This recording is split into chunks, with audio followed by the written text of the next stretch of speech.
नमस्कार.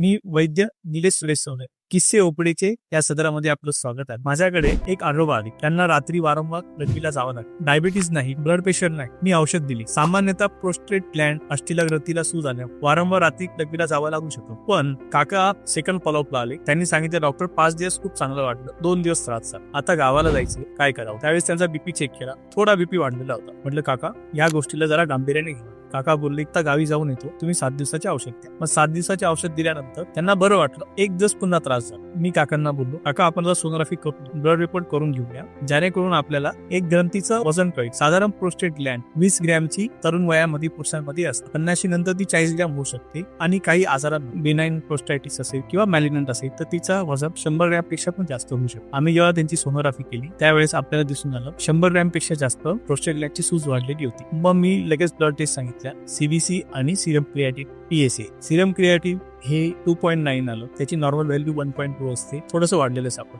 आता योग्य वेळी चाचण्या केल्या आणि त्यांना सांगितलं की काका आता आपण ह्या आजाराबद्दल तज्ञांचं मत घेऊया, तज्ञांच्या मार्गदर्शनाने पुढची चिकित्सा करूया. डायग्नोसिस इज अ की ऑफ ट्रीटमेंट. म्हणून मित्रांनो, वैद्यांनी सांगितलेले जे इन्व्हेस्टिगेशन असतात, त्या तपासण्या असतात, त्या वेळेवर करत जा. त्यामुळे दोन्ही बाजूने कम्युनिकेशन होतं.